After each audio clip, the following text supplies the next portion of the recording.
இப்போ நடந்த பிரச்சனைக்கு பின்னாடி கூட இந்த சுதாகர் தான் காரணமா இருப்பாரு அப்படின்னு சொல்லிட்டு நீங்களும் நினைச்சீங்கன்னா, மறக்காம இந்த வீடியோக்கு ஒரு லைக்க தட்டிவிட்டு, கூடவே நம்ம சேனலையும் சப்ஸ்கிரைப் பண்ணி உங்களுடைய ஆதரவ தருவீங்க.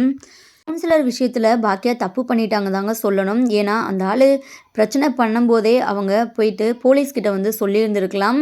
ஆனா, அமைதியா விட்டுட்டாங்க. இப்ப பாருங்க, இதனால செலியன் பார்த்தீங்கன்னா, ஜெயிலுக்குள்ள போற மாதிரி ஒரு நிலைமை ஆயிடுச்சு. இப்போ எல்லா பிரச்சனைக்குமே பாக்கியா தான் காரணம் அப்படின்னு சொல்லிட்டு, இங்க பாட்டி, ஜெனி எல்லாருமே பார்த்தீங்கன்னா, பாக்கியாவ திட்ட ஆரம்பிச்சுடுறாங்க. பாக்கியாவோட நிலைமைய பார்க்குறதுக்கே ரொம்பவே பரிதாபமா இருக்கு. வாங்க என்னலாம் இன்ட்ரெஸ்டிங்கான ட்விஸ்டான விஷயங்கள்லாம் நடக்க போகுதுன்னு ப்ரிடிக்ஷன் பார்க்கலாம். பாக்கியாவ தப்பா பேசினனால கவுன்சிலரை போட்டு செலியன் அடிச்சு வெளுத்துறாரு. இந்த பிரச்சனை நடந்தனால நம்ம பாக்கியாவுமே அந்த கடையோட ஓனர் வந்து ஹோட்டலை வந்து ஓப்பன் பண்ண வேணாம் அப்படின்னு வந்து சொல்லிடுறாங்க. நம்ம பாக்கியா ரொம்பவே அப்செட்டாக இருக்கிறாங்க. வீட்டில் தான் பாக்கியா வந்து இருக்கிறாங்க. இப்போ பார்த்தீங்கன்னா எழில் வந்து படம் எடுக்கிற விஷயமா பார்த்தீங்கன்னா வேற கண்ட்ரிக்கு வந்து கிளம்புறாங்க. கூடவே அமிர்தாவையும் கூப்பிட்டு போகிறாங்க.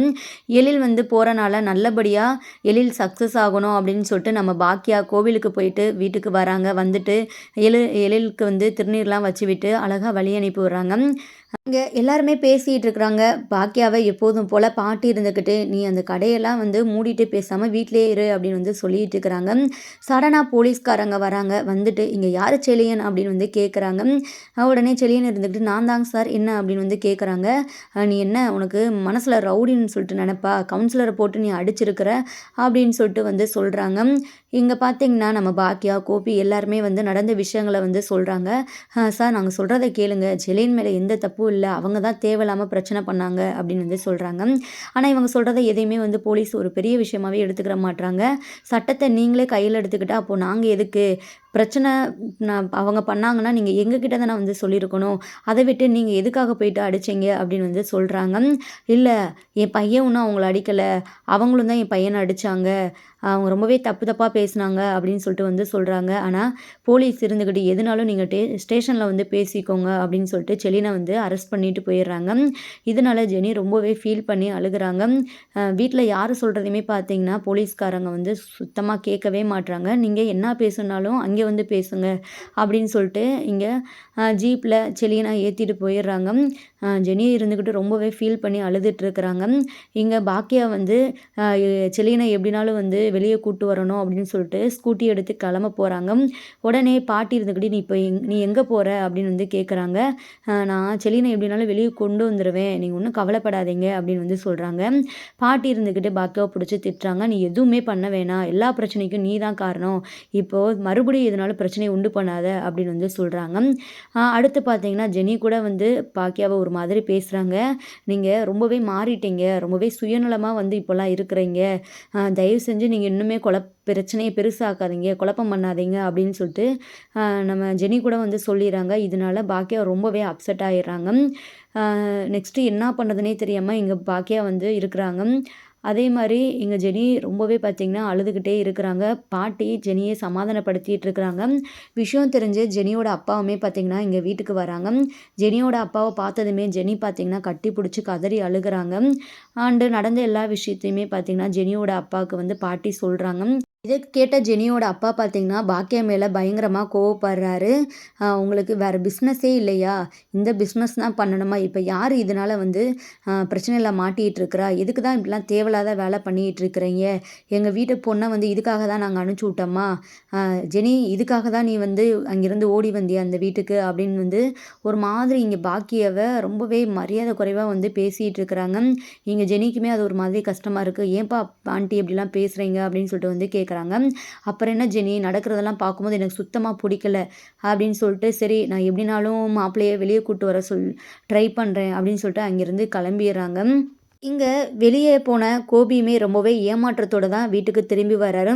கோபி வந்ததுமே பாட்டி போயிட்டு கோபிக்கிட்ட வந்து பேசுகிறாரு. என்னாச்சு கோபி, செலியனுக்கு எந்த பிரச்சனையும் இல்லைல்ல, எங்கே நீ மட்டும் வந்திருக்கிற, எங்கே செலியன் அப்படின்னு வந்து கேட்குறாங்க. உடனே நம்ம கோபி இருந்துட்டு கை விரிக்கிறாரு.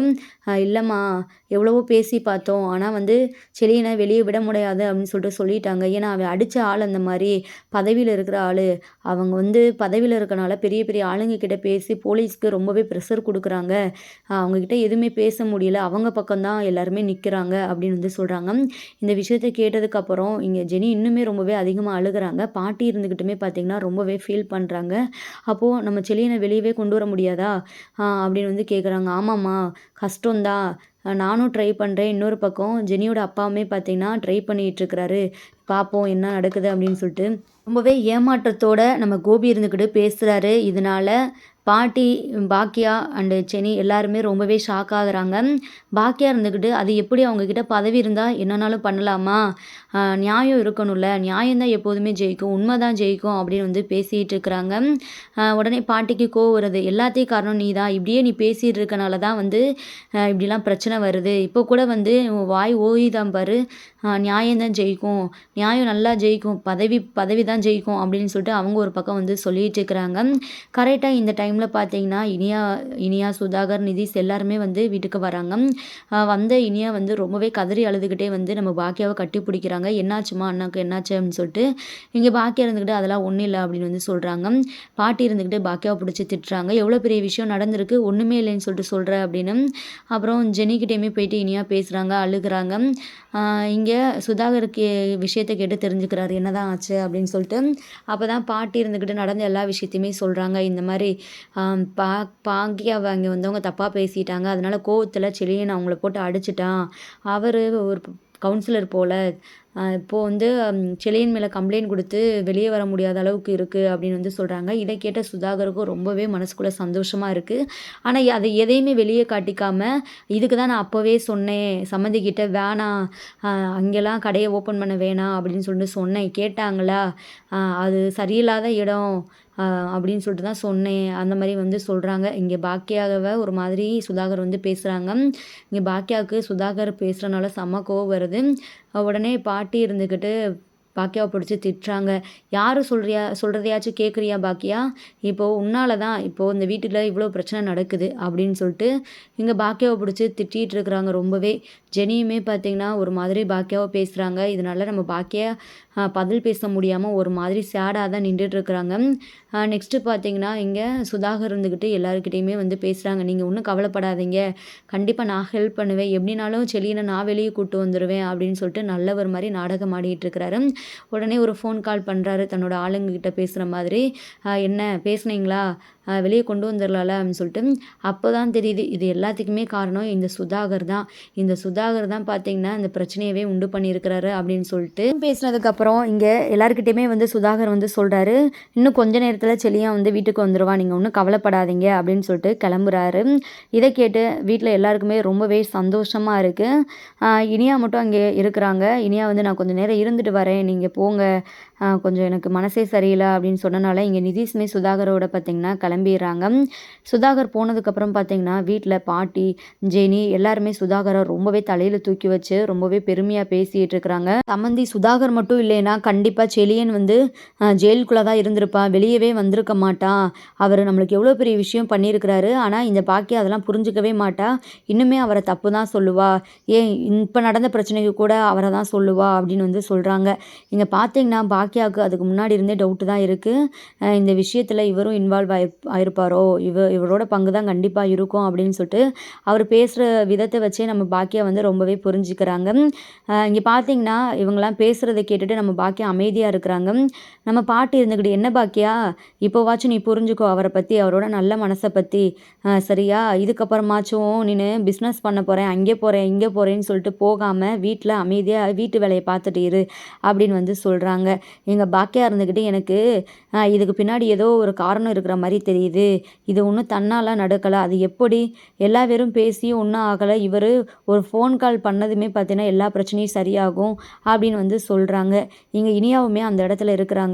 இனியா எதுவுமே பேச மாட்டுறாங்க, அவங்களுமே கொஞ்சம் திங்க் பண்ணி தான் பார்க்குறாங்க. ஆனால் பாட்டிக்கு பார்த்திங்கன்னா செம்ம கோவம் வருது. நீலாம் நன்றி இல்லாத ஜென்மம், அவர் எவ்வளோ பெரிய ஹெல்ப் பண்ணியிருக்கிறாரு, அவர் பெரிய இடத்த ஆள், அவரால் ஒரு ஃபோன் காலில் என்ன வேணாலும் பண்ணலாம், அதை நீ புரிஞ்சுக்கோ பாக்கியா, தேவையில்லாமல் நீ இன்னுமே அவரை சந்தேகப்பட்டு பேசாத அப்படின்னு வந்து சொல்லிட்டு சொல்லிட்டு இருக்கிறாங்க. இங்கே கோபி இருந்துக்கிட்டு, அட ஆமா பாக்கியா, என்ன அவர் எவ்வளோ பெரிய பிஸ்னஸ் மேன், அவருக்கு வந்து நிறைய பேர்கிட்ட பழக்கம் இருக்கும், அதை வச்சு எதனாலும் அவர் பேசி செஞ்சுருப்பாரு.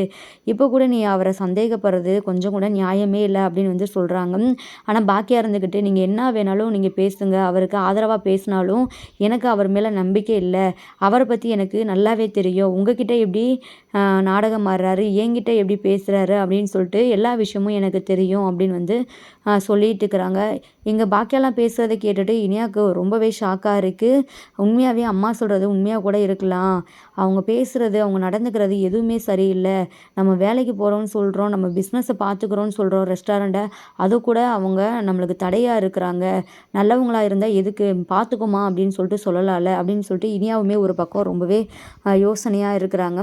பாட்டி இருந்துக்கிட்டு பாக்கியாவை திட்டுறாங்க. இனியா இருக்கிறா, இனியா முன்னாடி நீ எப்படிலாம் அவங்கள பற்றி பேசுகிற, அவள் வந்து அங்கே போயிட்டு எப்படி சந்தோஷமாக இருப்பா அப்படின்னு சொல்லிட்டு வந்து சொல்கிறாங்க. நான் வந்து பொய் எதுவும் சொல்லலையே, உண்மையை தான் சொல்கிறேன், அதான் எல்லா விஷயமும் இனியாவுக்கு தெரிஞ்சிருச்சு, இன்னும் என்ன அவகிட்ட மறைக்கிறதுக்கு, இனியாவுக்கு சொல்லணும்னா நான் நல்லபடியாக இருந்தால் சொல்லுவேன், அவங்கக்கிட்ட கொஞ்சம் ஜாக்கிரதையாக இருந்தால் சொல்லுவேன் அப்படின்னு வந்து சொல்லிட்டு அங்கேருந்து பாக்கியா ரூமுக்கு வந்து கிளம்பிடுறாங்க. நெக்ஸ்ட்டு பார்த்தீங்கன்னா ஜெலியனுமே வந்து வீட்டுக்கு வந்துடுறாங்க. ஜெனி ரொம்பவே சந்தோஷப்பட்டு இருக்கிறாங்க. இங்கே இனியா பார்த்தீங்கன்னா எல்லாத்தையுமே வந்து யோசித்து ரொம்பவே ஃபீல் பண்ணிகிட்டு இருக்கிறாங்க.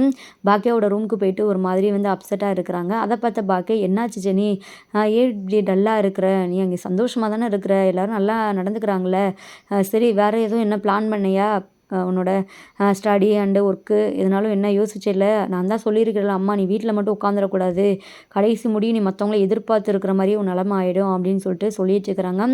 இங்கே பாக்கியா பேசுகிறதுக்கு எதுவுமே நம்ம ஜெனினால் பதில் சொல்ல முடியல, ஏன்னா அங்கே நடந்த விஷயங்கள்லாம் அப்படி. இனியா அமைதியாக இருக்கிறத பார்த்துட்டு பாக்கியாவுக்கு சரியாக படலை. என்னாச்சு இனியா, ஏன் எதுவுமே நீ வந்து நான் கேட்குறதுக்கு பதில் சொல்ல மாட்ற, நீ அந்த பிஸ்னஸை பார்த்துக்கோன்னு சொல்லிட்டு தானே சொன்னேன் அப்படின்னு வந்து சொல்கிறாங்க. அப்புறம் தான் நடந்த எல்லா விஷயத்தையுமே இனியா வந்து பாக்கியா கிட்ட வந்து சொல்கிறாங்க. இல்லைம்மா நான் கேட்டேன், ஆனால் வந்து பிஸ்னஸ் விஷயத்துலலாம் நீ தலையிடாத அப்படின்னு சொல்லிட்டு நிதிஷ் அண்டு அங்கிளுமே வந்து சொல்கிறாங்க. நான் என்ன பண்ணுறது, சரி இதில் தான் தலையிட வேணாம், நான் ஆல்ரெடி பார்த்த ஜாப்காச்சும் போகிறேன் அப்படின்னு சொன்னாலுமே அதெல்லாம் எதுக்குமே போக வேணாம், வீட்டிலே இரு அப்படின்னு சொல்லிட்டு வந்து அவங்க ரூல்ஸ் போகிறாங்க, அந்த மாதிரி வந்து சொல்கிறாங்க. இதை கேட்ட பாக்கியாவுக்கு ரொம்பவே ஷாக்காக இருக்குது.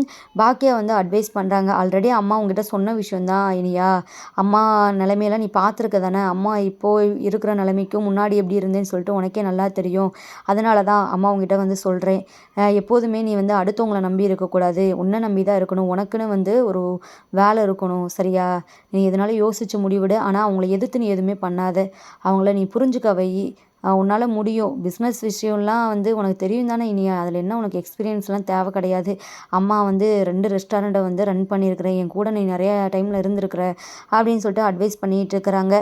இங்கே பாக்கியா சொல்கிறதெல்லாம் கேட்டுட்டு இனியா வந்து பார்த்திங்கன்னா அம்மா சொல்கிறதான் கரெக்டு, அடுத்தவங்கள நம்மளாம் வந்து நம்ம இருக்கவே கூடாது அப்படின்னு சொல்லிட்டு வந்து நினச்சிட்டு இருக்கிறாங்க. நெக்ஸ்ட்டு பார்த்திங்கன்னா இதுக்கெல்லாம் பின்னாடி இந்த சுதாகர் தான் காரணம், அவர் தான் இருக்கிறாரு அப்படின்னு சொல்லிட்டு இனியாவோ இல்லை நம்ம பாக்கியாவோ கூடிய சீக்கிரமே கண்டுபிடிச்சி மொத்த குடும்பத்துக்கும் நிரூபித்து காட்டணும், அப்போ தாங்க கதை இன்னுமே ரொம்பவே சூப்பராக போகும். இந்த சுதாகரோட ரெட்டை வேஷம் சீக்கிரமே வந்து வெளியே வரணும். இந்த சுதாகர் பேச்சையும் நிதிஷ் பேச்சையும் கேட்டுட்டு நம்ம இனியா வீட்டிலேயே இருக்கக்கூடாது, ஒர்க்குக்கு போகணும் அப்படின்னு சொல்லிட்டு நீங்களும் நினச்சிங்கன்னா மறக்காமல் கீழே கமெண்ட் பண்ணி தெரிவிங்க. இந்த வீடியோ பிடிச்சிருந்தாலும் லைக் பண்ணுங்கள், மறக்காமல் நம்ம சேனலையும் சப்ஸ்கிரைப் பண்ணி உங்களுடைய ஆதரவை தெரிவிங்க. தேங்க்யூ ஃபார் வாட்சிங்.